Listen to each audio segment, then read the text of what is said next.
엄마, 만약 부모님이 지금 우리를 돕지 않으면 나중에 저희도 부모님을 도울 마음이 없을 것 같아요. 오빠, 그게 무슨 말이야?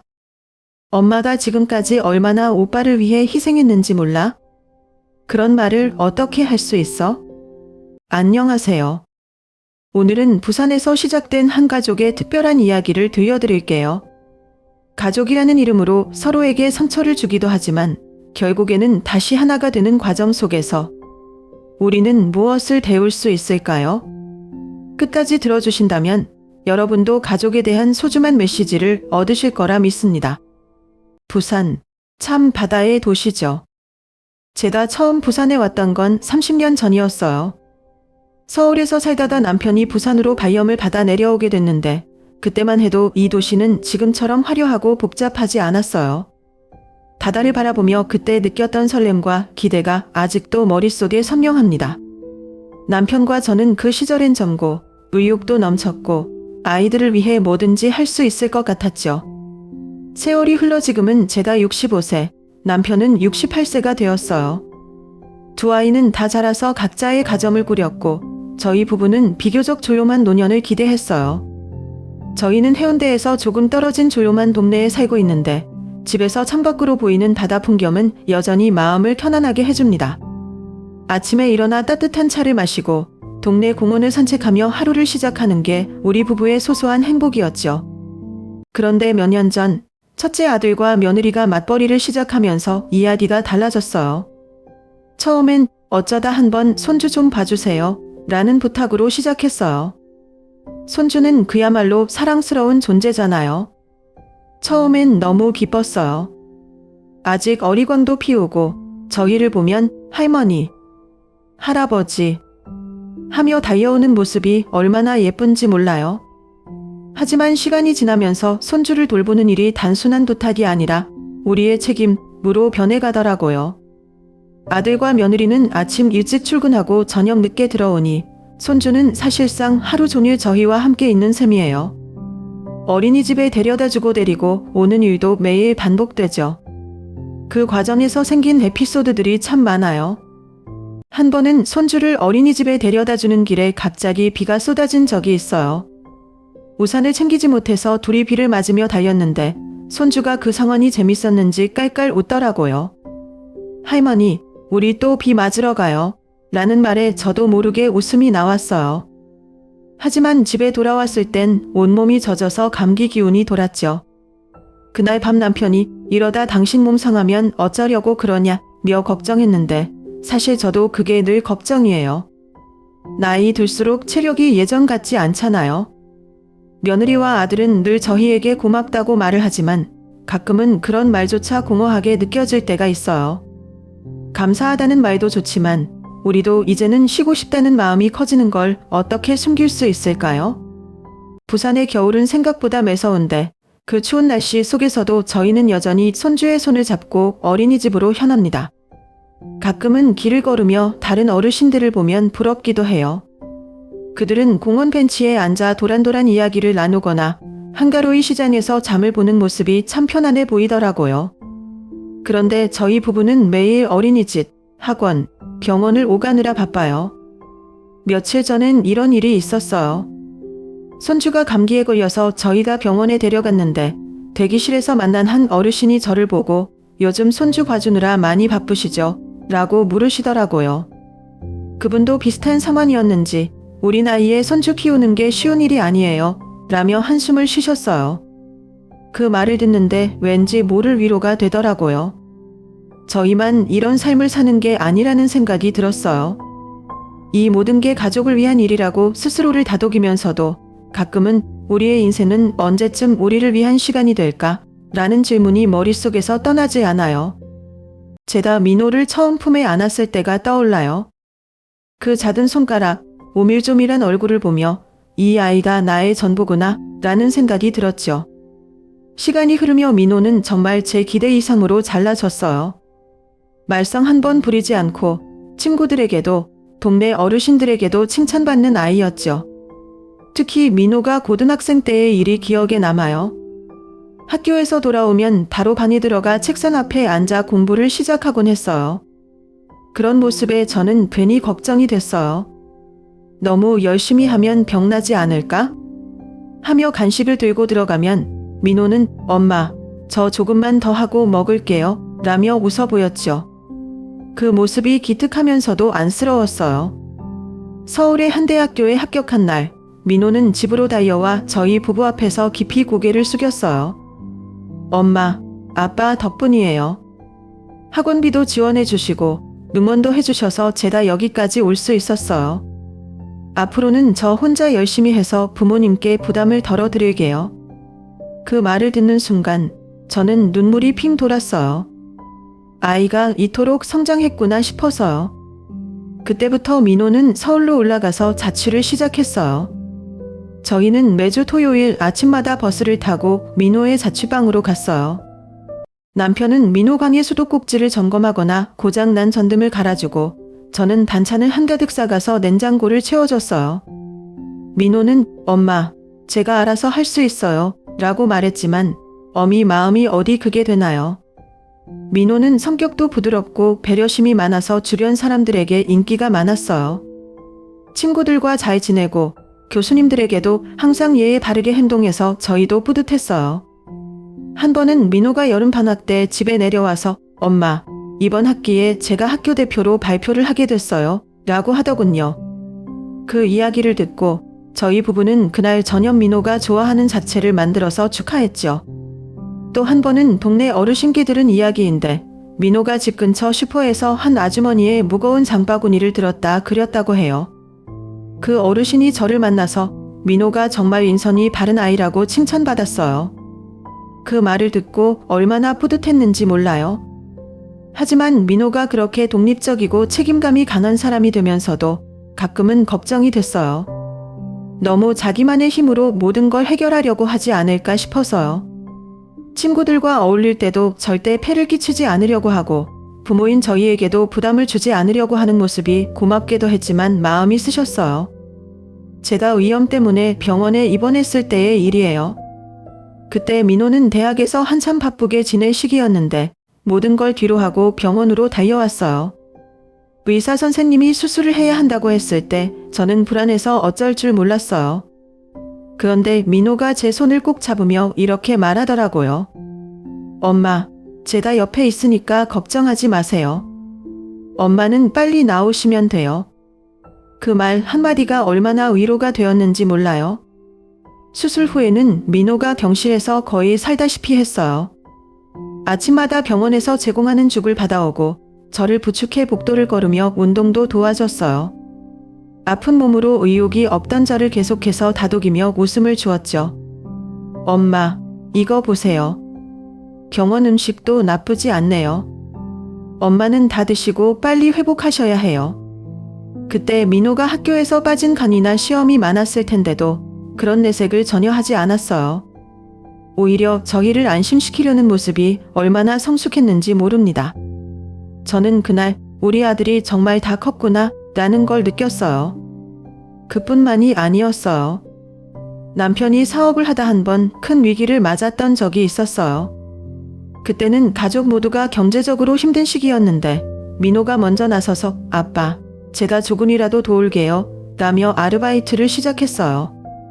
주말마다 편의점에서 일을 하고 방학에는 학원에서 아이들을 가르치기도 했어요. 그렇게 번 돈을 한 번은 몰래 제 손에 쥐어주며 말했죠.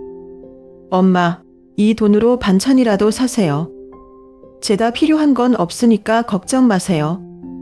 그 말이 너무 고맙고 안쓰러워서 한참을 울었던 기억이 나요.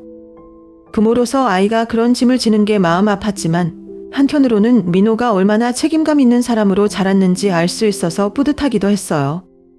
그 시기에 민호는 친구들과 놀 시간도 없이 일하고 공부하며 바쁘게 살았어요. 그래도 힘들다는 말을 한 번도 하지 않았어요. 오히려 저희에게 밝은 모습을 보여주려고 했었죠. 어느 날 저녁, 민호가 퇴근하고 들어와서는 웃으면서 이런 말을 했어요. 엄마, 아빠, 오늘 편의점에서 알바하던 중에 어떤 할머니께서 고맙다고 사탕을 주셨어요. 저도 누군가에게 도움이 됐다니 기분이 좋더라고요. 그런 민호의 모습을 보며 저희는 늘 생각했어요. 우리 아들은 정말 세상에서 제일 착하고 든든한 아들이다. 민호가 보여준 그런 모습들 덕분에 힘든 시절을 버틸 수 있었던 것 같아요. 이런 경험들 덕분에 우리 부부는 항상 민호를 자랑스럽게 생각했어요. 민호가 결혼해서 가정을 이루고 이제는 아빠가 된 지금도 여전히 그 책임감과 따뜻함은 변함이 없어요. 하지만 가끔은 걱정도 됩니다. 민호가 이렇게 자신을 희생하면서 살아가는 게 과연 올바른 걸까 하는 생각도 들고요. 결표 민호가 우리 가족을 위해 보여준 그 모든 희생과 사랑은 절대 잊을 수 없어요. 하지만 이제는 저희도 그에게 물어보고 싶어요. 민호가 지연이와 결혼한 건 3년 전 가을이었어요. 날씨가 정말 좋았던 날이었죠. 해운대의 작은 교회에서 가족과 가까운 지인들만 모인 소박한 결혼식이었어요. 그날 민호가 턱시도를 입고 입장하는 모습에 저는 괜히 눈물이 났어요. 아, 내 아들이 이제 정말 어른이 되었구나 하는 생각에 마음이 뭉클했죠. 결혼 초기엔 모든 게 잘 돌아가는 것처럼 보였어요. 주말이면 지연이와 함께 저희 집에 와서 저녁도 먹고 이런저런 이야기를 나눴거든요.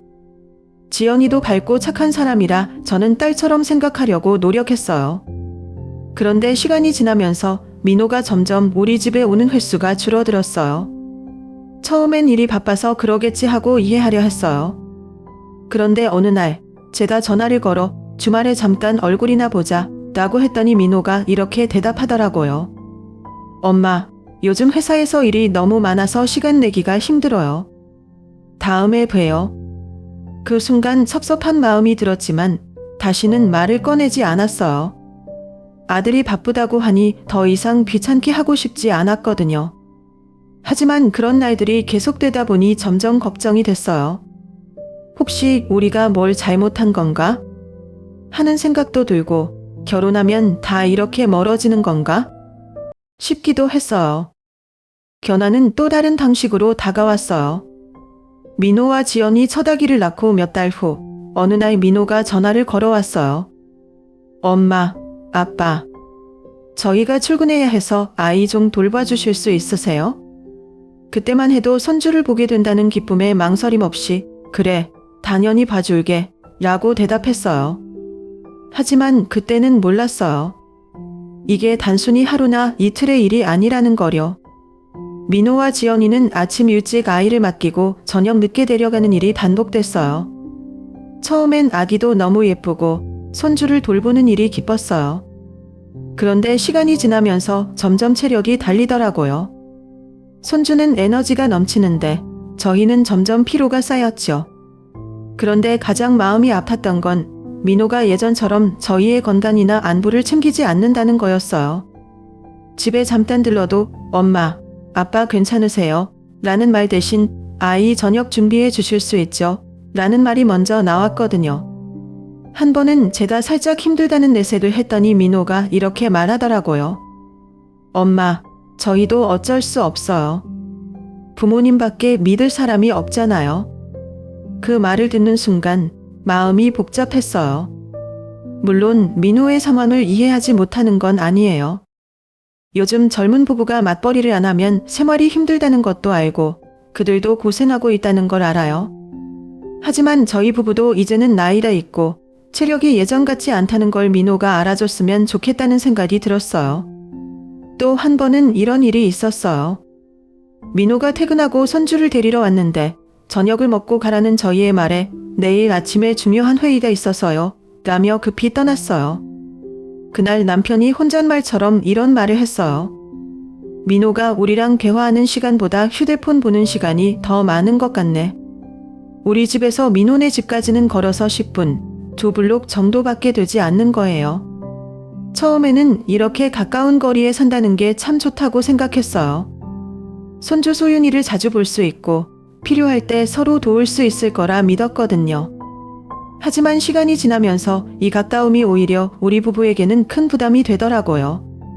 민호와 지연이는 매일 아침 7시가 되면 소윤이를 데리고 와요. 엄마, 아빠, 저희 오늘도 부탁드려요 라며 급히 인사하고 출근길에 나서는데 그 모습이 매일 반복되다 보니 어느새 우리의 일상이 되었어요. 소윤이는 정말 귀엽고 사랑스러워요. 그 맑은 눈망울로 할머니, 놀아줘 라고 하면 아무리 힘들어도 거절할 수 없어요. 하지만 손주를 보는 일은 생각보다 쉽지 않더라고요. 특히 소윤이는 아직 4살이라 에너지가 넘쳐서 집안을 온통 뛰어다니며 난장판을 만들고 해요. 제가 뒤따라다며 장난감을 치우고 간식도 챙겨주고 낮잠도 재우려 하면 하루가 어떻게 지나가는지도 모르겠어요. 남편은 원래 허리가 좋지 않아서 주 2회 병원에서 치료를 받아야 하는데 요즘은 소윤이를 돌보느라 그 치료를 미루고 있어요. 남편이 한 번은 이렇게 말하더라고요. 허리가 아프긴 한데 소윤이 보는 게 더 중요하지. 우리가 아니면 누가 보겠어? 그 말을 들으니 고맙기도 하고 한편으로는 안쓰럽기도 했어요. 남편도 나이가 들어가고 저도 예전처럼 건강하지 않은데 우리가 이 상황을 얼마나 더 오래 감당할 수 있을지 걱정이 됐어요. 더 힘든 건 저녁 시간이었어요. 민호와 지연이가 퇴근하고 소윤이를 데리러 올 때가 되면 자연스럽게 저희 집에서 저녁을 먹고 가는 일이 많아졌어요. 처음에는 애쓰고 계신 부모님께 보답하려나 보다 라고 생각했는데 어느 순간부터 당연하게 여기더라고요. 어느 날 제가 용기 내서 이렇게 말해봤어요. 민호야, 다음에는 무리 말고 너희가 준비해서 같이 식사하면 어떨까? 그런데 민호는 엄마, 저희가 워낙 바빠서요. 부모님이 도와주시는 것만으로도 감사해요. 라고 대답했어요. 그 말을 듣는데 섭섭한 마음을 숨길 수가 없었어요. 또 한 번은 지영이가 집에 오면서 손을 비우고 와서 남편이 농담처럼 지영아, 이 집에 자주 오는데 다음에는 과일이라도 사오면 어떻겠니? 라고 했더니 지연이가 살짝 당황하며 봐, 다음에요. 요즘은 마트 갈 시간도 없어서요. 라고 답했어요. 그때 남편은 아무 말도 안 했지만 표정에서 실망한 기색이 보였어요. 저는 소윤이를 정말 사랑하지만 이렇게 매일 반복되는 생활이 언제까지 이어질지 걱정이 돼요. 손주를 돌보는 일은 부모로서 당연한 책임처럼 여겨지지만 우리도 우리만의 시간이 필요하잖아요. 한 번은 남편과 이런 대화를 나눴어요. 여보, 우리가 너무 참는 건 아닐까? 민호랑 지연이에게 솔직히 말해보는 게 좋지 않을까? 하지만 애들이 상처받지 않을까? 우리가 도와주지 않으면 애들도 힘들어질 거야. 지난달 어느 저녁이었어요. 민호네가 소윤이를 데리러 와서 저녁까지 먹고 갈 때였죠. 하루 종일 소윤이를 돌보며 지친 몸으로 식사를 준비한 탓인지 마음 한구석에 답답함이 가득했어요. 저도 모르게 민호에게 이렇게 말했어요. 민호야, 엄마 아빠도 이제 나이가 있고 손주 보는 일이 쉽지 않아. 가끔씩 너희도 다른 방법을 좀 생각해보면 좋겠어. 제가 용기를 내서 한 이 말에 민호는 예상과는 다르게 대답했어요. 엄마, 저희도 바빠서 어쩔 수 없어요. 솔직히 말해서 부모님이 도와주지 않으면 저희도 힘들어요. 그리고 엄마 아빠가 지금 도와주시지 않으면 나중에 저희도 부모님을 도울 마음이 안 생길 것 같아요. 그 순간 가슴이 철렁 내려앉는 것 같았어요. 마치 아들이 칼로 제 마음을 찌르는 듯한 기분이 들었죠. 남편도 그 말을 듣고 말없이 고개만 숙였어요. 저희 다 평생 동안 아이들을 위해 헌신하고 희생하며 살아왔는데 결국 돌아오는 건 이런 말뿐인가 싶어서 너무 서운했어요. 그날 밤 저는 잠을 이루지 못했어요. 남편도 누워서 한숨만 쉴더라고요. 결국 남편이 조심스럽게 말을 꺼냈어요. 여보, 우리가 너무 기대했던 걸까? 민호도 힘들어하는 거겠지. 하지만 그 말은 정말 너무했네. 그러게요. 우리도 이제 그만하면 좋겠는데 민호 말 들으니 참 마음이 복잡해요. 저희 다 이렇게까지 손주를 봐주는 이유는 민호와 지영이가 조금이라도 편하게 살았으면 하는 마음 때문이었어요. 하지만 민호의 그 말 이후로는 우리가 하는 이 모든 일이 과연 가치 있는지 자꾸 의문이 들었어요. 한 번은 이런 일이 있었어요. 주말에 소윤이를 데리고 동네 공원에 갔는데 소윤이가 미끄럼틀에서 뛰어내리다가 무릎을 다친 적이 있어요. 그날 집에 돌아온 민호가 저를 보면서 엄마, 왜 소윤이를 더 잘 봐주지 못했어요? 라고 하는데 억장이 무너지는 기분이었어요. 물론 손주의 안전이 최우선인 건 맞지만 그런 말을 들으니 저도 모르게 눈물이 날 뻔했어요. 우리 부부도 언젠가부터 서로에게 말하지 않아도 알게 됐어요. 민호와 지연이를 돕는 게 점점 우리 삶을 침범하고 있다는 거려. 아침에 소윤이를 맡기고 저녁엔 데리러 오고 주말에도 마찬가지였어요. 그런데 정작 우리는 우리가 얼마나 힘든지 솔직히 이야기할 수 있는 상대가 없었어요. 어느 날 동네 복지관에서 열린 노인 상담 프로그램에 우연히 참석했어요. 상담 선생님께 이런 이야기를 했더니 선생님이 그러시더라고요. 어머님, 자식에게 도움을 주는 건 물론 중요한 일이에요. 하지만 어머님과 아버님의 건강도 중요합니다. 솔직하게 말씀드리세요. 도와주는데도 한계가 있다는 거려. 그 말을 듣고 집에 돌아와서도 한참을 고민했어요. 하지만 민호가 그날 했던 말이 자꾸 머릿속을 맴돌아서 쉽게 용기가 나지 않았어요. 그날은 평소와 다름없는 하루였어요. 아침 일찍 소윤이를 맡아 종일 돌보고 저녁에는 민호와 지연이가 집에 와서 함께 식사를 하는 그런 날이었죠. 저녁 준비를 하는 내내 마음 한구석이 무서웠어요. 저희 부부의 일상이 어느새 손주 돌보는 일로 가득 차버렸다는 생각이 계속 맴돌았거든요. 저녁 식사 자리에서 저는 드디어 마음속 이야기를 꺼냈어요. 민호야, 엄마랑 아빠도 이제는 힘들어. 우리가 이렇게 계속해서 도와주는 게 너희에게 당연한 일이 되면 안 될 것 같아. 제 말이 끝나자마자 식탁 분위기가 싸늘해졌어요. 민호는 한숨을 쉬며 숟가락을 내려놓고 저를 바라봤어요. 엄마, 우리도 힘들어요. 회사에서도 스트레스 많고 지연이도 요즘 몸이 안 좋아요. 부모님 아니면 저희가 누구를 믿겠어요? 저는 민호의 말을 들으면서도 속에서 뭔가 터져 나올 것 같았어요. 하지만 참았어요. 그런데 민호가 갑자기 목소리를 높이며 이렇게 말했어요. 엄마, 만약 부모님이 지금 우리를 돕지 않으면 나중에 저희도 부모님을 돕고 싶은 마음이 없을 것 같아요. 그 말은 정말 충격적이었어요. 제 평생 동안 민호를 위해 해온 모든 희생이 한순간에 부정당한 느낌이 있거든요. 그 말을 듣자마자 딸 은지가 참지 못하고 끼어들었어요. 오빠, 그게 무슨 말이야? 엄마가 지금까지 얼마나 오빠를 위해 희생했는지 몰라? 엄마한테 그런 식으로 말하면 안 되지. 은지의 말에도 민호는 물러서지 않았어요. 은지야, 너는 아직 결혼도 안 했으니까 이런 상황을 모르는 거야. 우리가 얼마나 힘든지 알지도 못하면서. 민호와 은지가 서로 날 선말을 주고받는 동안 저는 그저 고개를 숙이고 숟가락을 만지작거리기만 했어요. 눈물이 나올 것 같았지만 그 자리에선 울 수가 없었어요. 식탁에 앉아있는 남편도 아무 말 없이 한숨만 쉬고 있었죠. 그렇게 식사는 제대로 끝나지도 못한 채 민호와 지연이는 서둘러 집으로 돌아갔어요. 남편은 평소 말이 많지 않은 사람이에요. 자식들에게 가르치거나 훈계하는 스타일이 아니라 늘 조용히 뒤에서 지켜봐주는 편이었죠. 그런데 그날 밤 남편이 갑자기 이런 말을 했어요. 민호가 저렇게 말하는 건 우리가 그동안 너무 모든 걸 다 해줬고 때문일지도 몰라. 우리도 책임이 있어. 저는 그 말을 듣고 한동안 아무 말도 못했어요. 남편은 계속해서 이렇게 말했어요. 하지만 민호도 알아야 해. 부모가 돕는 건 의무가 아니라 선택이라는 걸. 그리고 우리가 이렇게 도와주는 것에 대해 고마워하는 마음을 가져야 해. 남편의 말이 맞다는 걸 알면서도 저는 마음 한구석이 너무 아팠어요. 어쩌다 우리 가족이 이렇게까지 됐을까? 그동안 서로를 아끼고 사랑했던 시간들이 다 어디로 갔을까? 그날 이후 저는 민호와 거리를 두기로 했어요. 소윤이를 돌보는 일을 중단하겠다고 말했고 민호에게 일부러 연락하지 않았어요.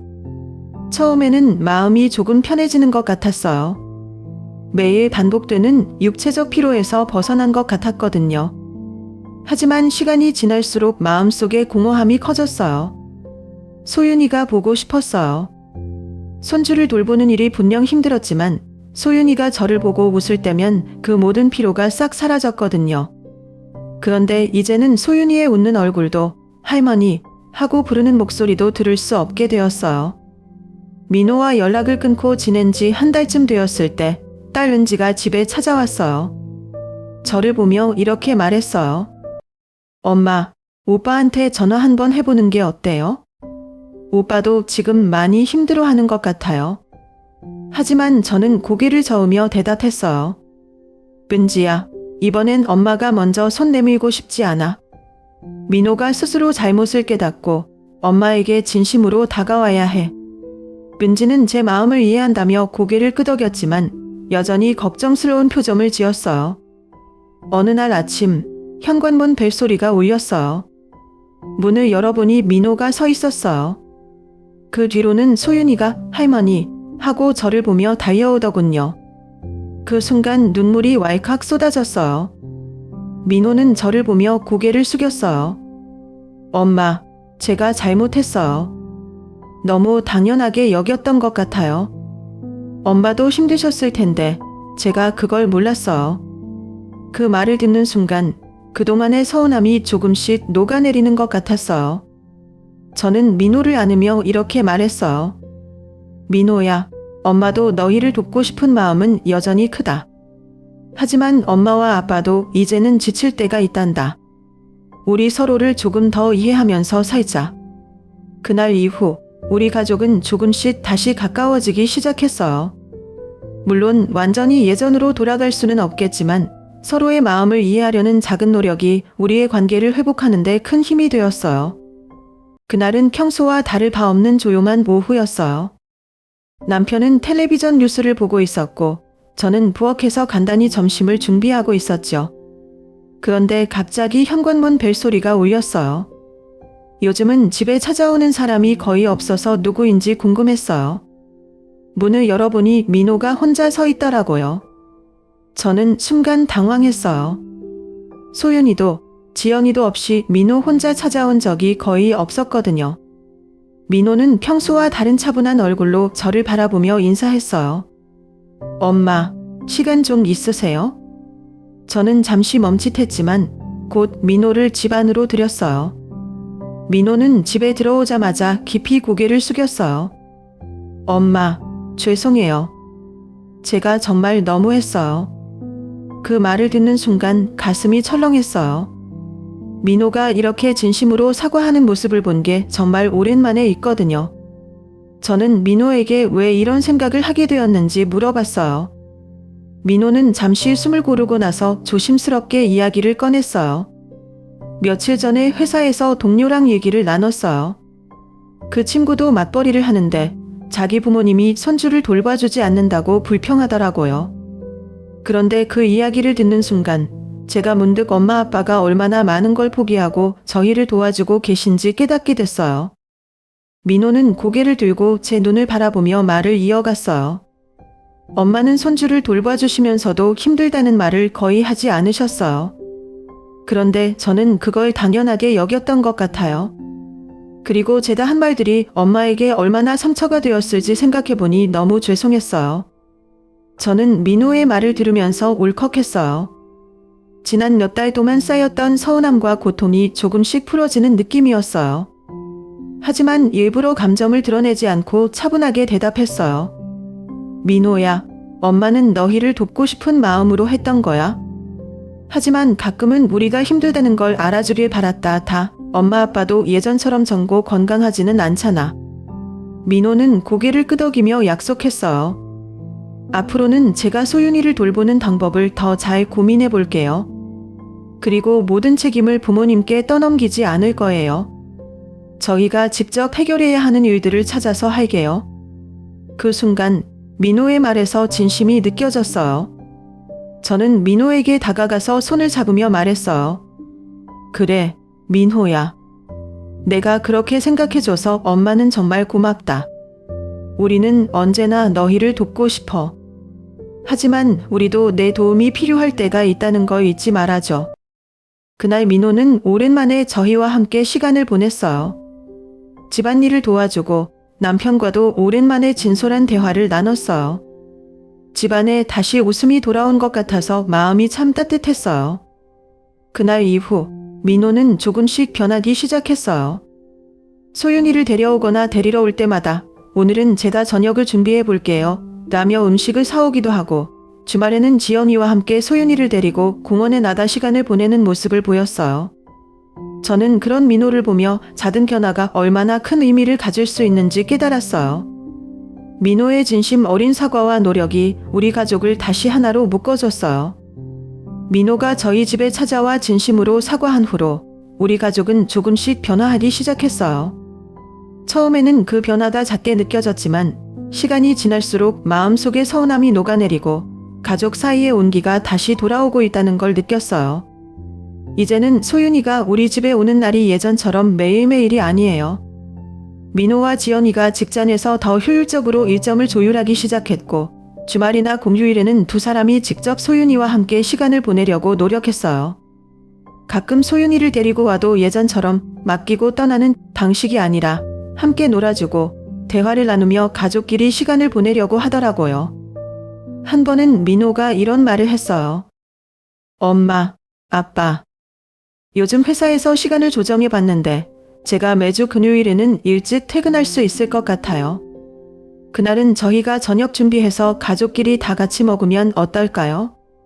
그 말을 듣고 얼마나 기쁘던지요. 민호가 이제는 책임감을 넘어 우리와의 시간을 더 소중히 여긴다는 걸 느낄 수 있었어요. 그 후로 매주 금요일이면 민호네가 음식을 준비해 오거나 때로는 외식을 하면서 온 가족이 모이는 시간이 되었어요. 한 번은 해운대에 있는 작은 음식점에서 가족 모두가 모였을 때였어요. 소윤이가 음식을 먹다 흘리자 민호와 지영이가 함께 나서서 닦아주고 남편은 소윤이에게 천천히 먹으면 더 맛있단다 라고 다정히 말하며 웃었어요.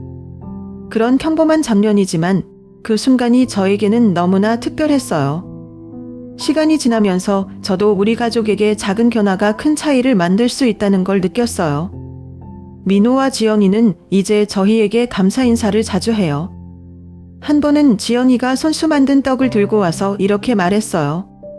어머니, 아버지, 요즘 저희를 위해 신경 써주시는 게 느껴져서 감사한 마음에 만들어 봤어요. 그 떡을 먹으면서 남편과 저는 눈이 마주쳤고 둘 다 고개를 끄덕이며 미소를 지었어요. 이런 사소한 마음이 서로를 얼마나 따뜻하게 만드는지 새삼 깨달았어요. 소윤이와의 시간도 이제는 더 소중하게 느껴져요. 소윤이가 주말에 와서 저랑 남편이랑 공원에 산책을 나가면 할머니, 할아버지랑 있는 게 제일 좋아요 라고 말하곤 해요. 그 말 한마디에 하루의 피로가 싹 가시는 것 같아요. 지난번에는 민호네가 소윤이 유치원 발표회에 저희를 초대했어요. 소윤이가 무대에서 노래를 부르는 모습을 보며 민호와 지연이가 얼마나 자랑스러워하는지 옆에서 느낄 수 있었어요. 그 모습을 보면서 저도 우리 가족이 다시금 하나로 이어졌다는 걸 실감했죠. 요즘 저는 종종 이런 생각을 해요. 가족이란 너무 가까워서 서로에게 상처를 줄 수도 있지만 또 그만큼 서로를 이해하고 치유할 수 있는 존재구나. 민호와 지영이 그리고 우리 손녀 소윤이를 통해 저는 가족의 소중함을 다시 느꼈어요. 하지만 동시에 이런 깨달음도 얻었어요. 부모와 자식 간의 관계에서도 한쪽이 일방적으로 희생하기만 해서는 안 된다는 거예요. 서로의 노력을 통해 균형을 맞추고 서로를 존중하는 마음이 있어야 진정한 가족의 의미를 찾을 수 있다는 거려. 살다 보면 항상 원하는 대로 일이 풀리지는 않죠. 그리고 가족이라는 것도 늘 화목하고 평화로운 것만은 아니에요. 하지만 민호와의 갈등을 겪으면서 저는 가족이라는 관계가 얼마나 미묘하고 중요한지 다시 한번 깨닫게 되었어요. 처음에는 내가 너무 참기만 했던 건 아닌가, 민호를 더 단호하게 대했어야 했나 하는 생각도 들었어요. 하지만 돌아보니 부모와 자식 모두가 함께 배우고 성장해야 한다는 걸 알게 됐어요. 부모는 자식을 끝없이 도와주는 존재가 아니라 스스로 설 수 있도록 돕는 기림돌이 되어야 하잖아요. 그동안 저는 자식이 필요로 하면 뭐든 다 해줘야 한다고 생각했어요. 그런데 그게 꼭 옳은 건 아니더라고요. 때로는 안 된다 라고 말할 줄도 알아야 하고 제 자신을 위해서도 한계를 정해야 한다는 걸 깨달았어요. 민호와의 갈등이 처음에는 상처였지만 지금은 저에게도 민호에게도 필요한 과정이었다고 생각해요. 그리고 민호도 이런 과정을 통해 조금씩 변화했어요.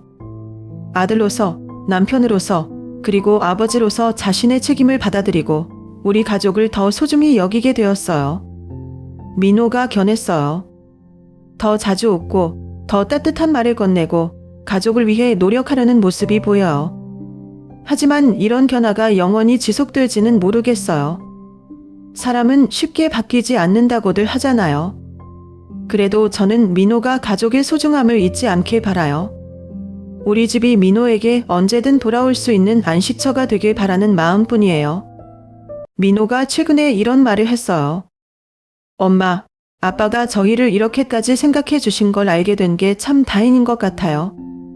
앞으로는 저도 부모님께 더 자주 감사의 마음을 표현할게요. 그 말을 들으며 저는 울컥했지만 겉으로는 웃으며 이렇게 대답했어요. 그래, 민호야. 우리가 너희를 도와주는 것도 기쁘지만 너희가 우리 마음을 알아주는 게 더 기쁘단다. 저는 앞으로도 우리 가족이 더 나은 관계를 이어가길 바라요. 민호와 지영이 그리고 소윤이가 서로에게 좋은 부모, 좋은 배우자가 되는 모습을 지켜보고 싶어요. 그리고 저희 부부도 노년을 좀 더 편안하게 보낼 수 있길 바라요. 가족 간의 갈등은 누구에게나 있을 수 있어요. 그런데 그 갈등을 어떻게 풀어가느냐가 가장 중요한 것 같아요. 여러분은 이런 상황에서 어떻게 하셨나요? 자식을 이해하고 용서하는 게 더 중요한가요? 아니면 단호하게 가르치고 거리를 두는 게 필요하다고 생각하시나요? 저는 이런 경험을 통해 가족은 서로 가르치고 배우는 존재라는 걸 알게 되었어요. 우리의 이야기는 아직 끝나지 않았지만 이 과정이 우리 가족을 더 단단하게 만들어주리라 믿어요. 여러분의 가족 이야기도 들려주세요. 우리 모두 각자의 자리에서 배우고 성장하는 중이니까요.